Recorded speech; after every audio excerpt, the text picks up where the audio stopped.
Hi എല്ലാവരും. Vishu hang ഓവറിലായിരിക്കും അല്ലേ? പല ടൈപ്പ്. എൻ്റെ വീട്ടിൽ ഒരു സാധാ സദ്യ. ഞാൻ ഈ വിഷു അങ്ങനെയുള്ള ആഘോഷങ്ങൾ എനിക്ക് പൊതുവേ ഞാൻ ആഘോഷിക്കാറുമില്ല.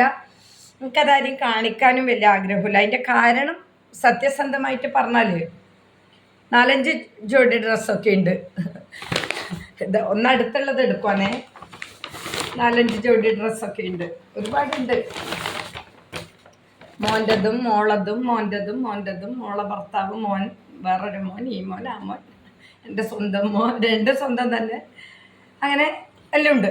അപ്പോൾ ഇതിപ്പോൾ ഇവിടെ തന്നെ ഉള്ളത് കൊണ്ടൊന്ന് കാണിച്ചു എന്നേ ഉള്ളൂ. അപ്പം ഞാൻ പലപ്പോഴും മനസ്സിൽ വിചാരിക്കുന്നത്, മക്കൾ നോക്കാത്ത അമ്മമാരും അച്ഛനും അമ്മേനെ നഷ്ടപ്പെട്ട മക്കളും എത്രയോ കേരളത്തിൽ കൊല്ലപ്പെട്ടവരതും കെട്ടിത്തൂക്കപ്പെട്ടവരതും ആത്മഹത്യ ചെയ്യപ്പെട്ടവരൊന്നും വീട്ടിൽ ഓണമില്ല, വിഷുവില്ല, ഒന്നുമില്ല. തീർത്താ തീരാത്ത സങ്കടത്തിലായിരിക്കും പലതും. ഇനിയാണും കൂടി ഒരു 6 വയസ്സായ കുഞ്ഞ് മരിച്ചു. ആ അച്ഛൻ്റെ കരച്ചിൽ ഇപ്പോഴും ഉണ്ട്. അപ്പം അങ്ങനെ ഒരു ആഘോഷം എന്നുള്ളതൊന്നും വലിയ കാര്യമൊന്നുമില്ല. പക്ഷേ 80-78 വയസ്സായ അമ്മ കുറച്ച് കാര്യങ്ങളെല്ലാം ചെയ്യും. അതിന് ഞാൻ കൂടും മീൻസ് പാത്രം കഴുകി കൊടുക്കും, തേങ്ങ ചിരകി കൊടുക്കും. ഇപ്പം ഒരു കുമ്പളങ്ങ ഞങ്ങളുടെ അടുത്ത് തന്നെ ഉണ്ടായി, അത് മുറിക്കാൻ പറ്റുന്നില്ല, മുറിച്ചു കൊടുത്തു, അങ്ങനെയൊക്കെ ചെയ്യും. പക്ഷേ 4-5 കൂട്ടാനാക്കിയിട്ടുണ്ടെങ്കിലും ഞാൻ സാമ്പാറും പപ്പടും അച്ചാറും മാത്രമേ കഴിച്ചത് മതി. ഞാൻ രാവിലെ ഒരു ഇത് പൊട്ടിയിട്ടുണ്ടായിരുന്നു, ഒരു ചെറിയൊരു പൊട്ടാസ് പൊട്ടിച്ചിട്ടുണ്ടായിരുന്നു രാവിലെ. യൂട്യൂബ് ചാനലിൽ ഒരു വീഡിയോ, ഒരു പൊട്ടാസ്. അപ്പം പല ആൾക്കാർക്കും പൊട്ടാസ് മനസ്സിലായിട്ടില്ല എന്ന് പറഞ്ഞാൽ മെസ്സഞ്ചറിലും വാട്സപ്പിലും ഇൻസ്റ്റയിലും ടെലഗ്രാമിലും മറ്റേലും കുന്തത്തിലും മനസ്സിലായിട്ടില്ല എന്ന് പറയുന്നു. അപ്പോൾ ഞാനത് ഒന്ന് ക്ലിയറാക്കി തരാം.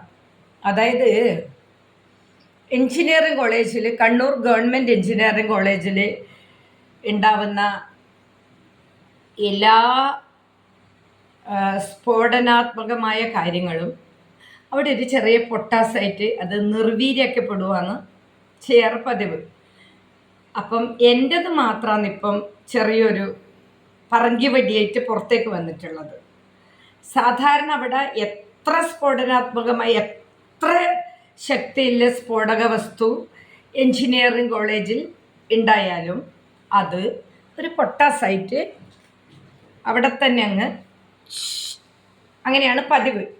അതിൻ്റെ ഒരു 2-3 ഉദാഹരണമാണ് ഞാൻ രാവിലെ പറഞ്ഞത്. ഇനി വലിയ മാലപ്പടക്കങ്ങളും വലിയ ഓലപ്പടക്കങ്ങളും വലിയ സംഭവങ്ങൾ വരാനുണ്ട്.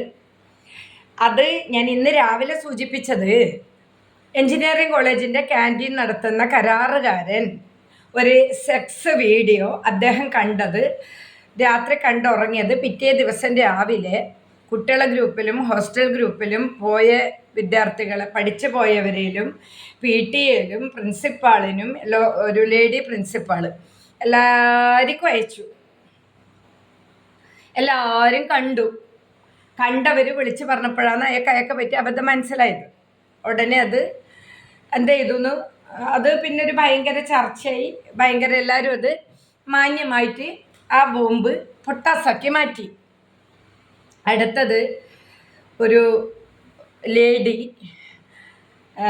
ടെസ്റ്റിംഗ് ബ്രോക്കർ ഉണ്ടായിരുന്നു. കണ്ണൂർ എഞ്ചിനീയറിംഗ് കോളേജിലെ സിവിലിൻ്റെ കോൺക്രീറ്റ് ലാബിൽ ഒരു ടെസ്റ്റിംഗ് ലേഡി ഉണ്ടായിരുന്നു. ടെസ്റ്റിംഗ് ബ്രോക്കർ, അതായത് പ്രൊഫസർമാർക്ക് ഒരു ബ്രോക്കർ പണിയെടുക്കുന്ന ആൾ, എന്ത് വില കൊടുത്തിട്ടും പണം ഉണ്ടാക്കും. അപ്പം അവർ ഒരു ക്യാൻറ്റീനിൽ പോയിട്ട് ഒരു ഫുഡ് കൈകൊണ്ട് തൊട്ടു എന്ന് പറഞ്ഞിട്ട് ക്യാൻറ്റീൻ്റെ മുതലാളി ആയിട്ട് പ്രശ്നം ഉണ്ടായിട്ട് ഈ ക്യാൻറ്റീൻ്റെ മുതലാളി അവരെ വീട്ടിൽ പോയി കാല് പിടിച്ചിട്ടുണ്ട്. ആ പടക്കവും നനഞ്ഞ പടക്കാക്കി മാറ്റി എൻജിനീയറിംഗ് കോളേജ്. അതേപോലെ പ്രിൻസിപ്പൽ രജനി മാഡം, അവർ റിട്ടയർഡായി, എൻ്റെ ഒരു പ്രിയപ്പെട്ട മാഡമാണ്. Madam hi. രജനി മാഡത്തിൻ്റെ ഗോൾഡ് മോതിരം, 2 വള, അങ്ങനെ കുറച്ച് സാധനങ്ങളും പൈസയെല്ലാം അവരെ ക്യാബിന്ന്, പ്രിൻസിപ്പളെ ക്യാബിന്ന് കളവ് പോയി. അവിടെ CCTV ഇടക്കുണ്ടെന്ന് നിങ്ങൾ ആലോചിച്ചോ. ഈ കേൾക്കുന്നവർ കളവ് പോയി, ഏകദേശം ആളൊക്കെ കിട്ടി. ആ പടക്കവും നനഞ്ഞ പടക്കായി കോളേജിൽ നനഞ്ഞു. അപ്പം എനിക്കെതിരെ എൻ്റെ പേര് വെച്ച് എൻ്റെ നഗ്നതയുണ്ടെന്ന് എഴുതി വെച്ച ആളെയും ഇവർ പ്രൊട്ടക്റ്റ് ചെയ്യുന്നു. അതും നനഞ്ഞ പടക്കാക്കാൻ ആശ്രാന്ത പരിശ്രമം നടത്തുന്നു. ആ നനഞ്ഞ പടക്കത്തിനെ ഞാനൊരു ഓലപ്പടക്കാക്കാനോ അല്ലെങ്കിൽ കുറച്ച് ചെറിയ ഗുണ്ട്, ഒരു പച്ച ഗുണ്ടില്ലേ, അങ്ങനെ ഒക്കെ ആക്കാനുള്ള ശ്രമത്തിലാണ് ഞാൻ. ഇത്രയും നാള് ഞാൻ നടന്ന സംഭവങ്ങളൊന്നും പറഞ്ഞിട്ടുണ്ടായിരുന്നില്ല, ഒരാളെ പേര് പറഞ്ഞിട്ടുണ്ടായിരുന്നില്ല. ഞാൻ ആരെയും തൊടാതെ എൻ്റെ നീതി എന്നുള്ളത് മാത്രമായിരുന്നു ലക്ഷ്യം.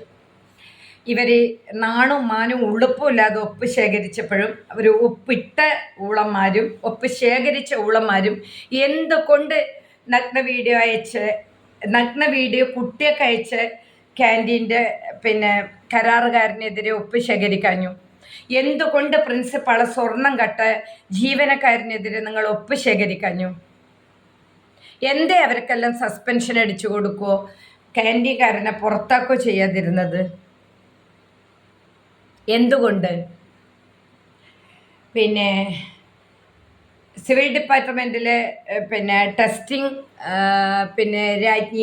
ടെസ്റ്റിംഗ് കരാറുകാരുമായിട്ട് ബന്ധപ്പെട്ട ഒരു ജീവനക്കാരെ നിങ്ങൾ റെയിൽവേ സ്റ്റേഷൻ വരെ അടിച്ച് നിരത്തി കൊണ്ടുപോയില്ലേ? അതും നിങ്ങൾ നനഞ്ഞ പടക്കാക്കി മാറ്റിയില്ലേ?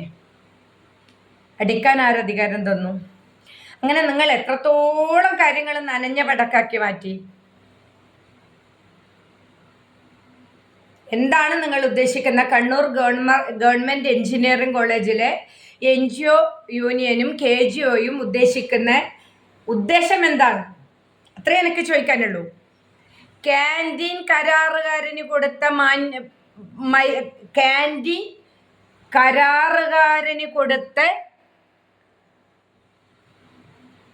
നീതി, അതായത് അയാളെ കയ്യിൽ നിന്ന് പറ്റിപ്പോയപ്പോൾ അയാളെ നിങ്ങൾ അവിടെ ഇരിക്കാൻ വിട്ടു, അയാൾക്ക് നിങ്ങൾ മാപ്പ് കൊടുത്തു. എന്നെ ക്രൂശിക്കുന്നവന് നിങ്ങൾ പ്രൊട്ടക്ഷൻ കൊടുക്കുന്നു. അപ്പം ക്യാൻറ്റീൻ കരാറുകാരനോട് കാണിച്ച് മാന്യതയും കൂടി 22 വർഷം സർക്കാർ സർവീസിലിരുന്ന് 13 വർഷം എഞ്ചിനീയറിംഗ് കോളേജിൽ ജോലി ചെയ്ത് 22 വർഷം NGO യൂണിയന് പണപ്പിരിവ് കൊടുത്ത് ഫണ്ട് കൊടുത്ത് മെമ്പർഷിപ്പ് എടുത്ത് എനിക്കില്ല അല്ലേ? അപ്പം ഞാൻ വൃത്തികെട്ടവൾ, മറ്റുള്ളവരെ പ്രലോഭിപ്പിക്കുന്നവൾ, നഗ്നത കാണിക്കുന്നവൾ, യൂട്യൂബിൽ തുണിയില്ലാതെ തുള്ളുന്നവൾ, 7 കല്യാണം കഴിച്ച ആള്, സ്വഭാവം ശരിയില്ലാത്ത ആള്, സ്വർണം കെട്ടവനും സെക്സ് വീഡിയോ അയച്ചവനും ഒരു സ്ത്രീൻ്റെ പേരിൽ നഗ്നതയുണ്ടെന്ന് ആ സ്ത്രീൻ്റെ പേരടക്കം ചുമരിൽ എഴുതി വെച്ചവനും എല്ലാം ഡീസൻറ്റ്, അവരെല്ലാം കോളേജിൽ സംരക്ഷിക്കുന്ന നിങ്ങൾ എനിക്കെതിരെ എഴുതി വെച്ചത് എന്തിനീന്ന് ചോദ്യം ചെയ്യപ്പെട്ടപ്പോൾ എന്നെ എടുത്ത് വെളിയിലിട്ടു. എന്നിട്ട് ഞാൻ മിണ്ടാതിരിക്കണം അല്ലേ? ഞാൻ എന്നിട്ട് കണ്ണടച്ച് നിങ്ങൾക്ക് സമസ്താപരാധം പറയാൻ വരണം അല്ലേ? ഊളകളെ, നിങ്ങൾ എനിക്കെതിരെ ഒപ്പ് ശേഖരണം നടത്തി. നിങ്ങൾ എന്താ ക്യാൻറ്റീൻ കരാറുകാരനെതിരെ ഒപ്പ് ശേഖരണം നടത്താത്ത? നിങ്ങൾ എന്താ സ്വർണം കെട്ടവനെതിരെ ചെയ്യാഞ്ഞ്? രജനി മേഡത്തിൻ്റെ വളയും മാലയും കെട്ടവനെ നിങ്ങൾക്ക് അറിയില്ലേ? എഞ്ചിനീയറിംഗ് കോളേജിൽ CCTV ഇല്ലേ? പിന്നെ മെക്കാനിക്കൽ ഡിപ്പാർട്ട്മെൻറ്റിൻ്റെ ഹെഡ് പറഞ്ഞു പോലും ഒരു ക്ലാരിറ്റി ഇല്ലയെന്ന് എഴുതിയവൻ്റെ. ക്ലാരിറ്റി വരും സാറേ, 164 കൊടുത്തിട്ടുണ്ട്. ക്ലാരിറ്റി തനിയെ വരും. ക്യാൻറ്റീൻ കരാറുകാരനെയും സ്വർണം കെട്ടവനും ചുമരെഴുതിയവരെയും സംരക്ഷിക്കുന്ന കണ്ണൂരെ മാഫിയ, CPMൻ്റെ മാഫിയ ഗുണ്ടായിസം ആന്തൂർ മുനിസിപ്പാലിറ്റിയിലെ തെമ്മാടിത്തരക്കാർ പറയണം. ഇത് ബോംബാവണോ, പൊട്ടാസാവണോ, ഓലപ്പടക്കാവണോ, മാലപ്പടക്കാവണോ, അല്ല ഇത് ബോംബാവണോ, അല്ല ചെറിയ എന്തെങ്കിലുമൊക്കെ ആയി തീരണമെന്ന് നിങ്ങളാ തീരുമാനിക്കേണ്ടത്, ഞാനല്ല. തെമ്മാടിത്തരം ചെയ്തവരെ മുഴുവൻ കോളേജിൽ സംരക്ഷിക്കുക, പ്രതികരിച്ചാലെടുത്ത് വെളിയിലിടുക. കുറച്ച് ഉളുപ്പും നാണുമാനും വേണം. ഞാൻ പൊട്ടിക്കും ബോംബ്, ഞാൻ പൊട്ടിക്കും, ജീവനുണ്ടെങ്കിൽ പൊട്ടിക്കും.